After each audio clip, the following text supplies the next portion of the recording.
Okay, we're going to have a look at parts 2 and 3 of the reading part of the Linguaskill exam together. First, let's have a look at the format for part 2, which are gapped sentences. So you have a single sentence, and then you have multiple choice options to fill in the gap in that sentence. So it will look something like this: a sentence with a gap in it, and some multiple choice options, and you have to choose which one to put in the gap. Whereas for part 3, you have a multiple choice. Again, it's a gap fill format. However, it's a whole passage rather than a single sentence. And again, you have different options to choose from to fill the gap. So it would look something like this, with a longer passage with some gaps in it. And then you have to choose from the options which one to fill in the gap. So for number 1, is it A, B, C, or D?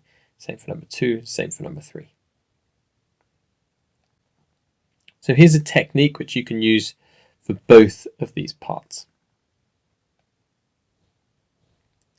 Step 1 is to read the entire sentence or the entire passage to understand the meaning of the sentence or the meaning of the passage. Step 2 is to cover over the options. Do not look at the multiple choice options. You can use a piece of paper or use your hand to cover them over so you can't see them. And then think whether you know the word while you're covering the options and not looking at them.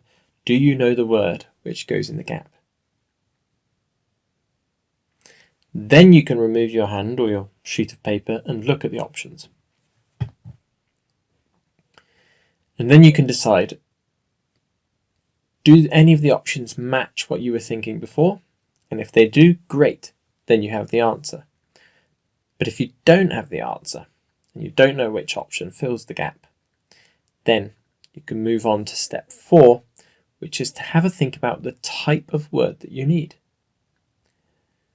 So, do you need a noun? Do you need an adjective? Do you need a verb? And your understanding of the English language will help you with this.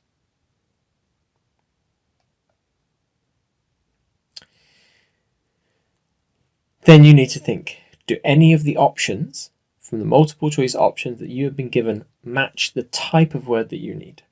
So if you've decided that you need a noun, do any of the options given to you, or are any of the options given to you, a noun? And here's a page on my website which might help you with this, because it tells you about word families and sentence structures.